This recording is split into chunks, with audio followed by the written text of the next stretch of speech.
Welcome friends, আপনারা দেখছেন আমার স্বপ্নের বাগান চ্যানেলে আমার এই টগর গাছটা।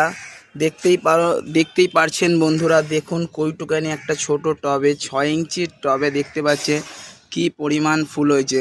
আপনারাও এই সময়ে আপনারা এই টগর গাছ করতে পারেন। টগর গাছ আমাদের দেশি ভ্যারাইটি আর সারা বছরই ফুল দিয়ে থাকে। মোটামুটি প্রায় দেখতেই পাচ্ছেন একটা গাছে প্রায় 40 প্লাস ফুল আছে।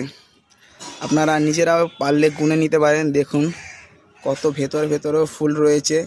আর এই সময় আপনারা দোপাটি করতে পারেন, অপরাজিতা করতে পারেন, জবা ফুল করতে পারেন, আমাদের দেশি জবা, ওটাও ভালো হবে। এই সময় আপনারা অ্যালামুন্ডা করতে পারেন, নয়নতারা করতে পারেন দেশি জাতের। এই ফুলগুলো করলে আপনাদের আর এরকম আজ বৃহস্পতিবারে কোনো ঠাকুরের ফুল কিনতে হবে না। আর যারা চ্যানেলটা দেখছেন অবশ্যই সাবস্ক্রাইব করবেন, লাইক করবেন, কমেন্ট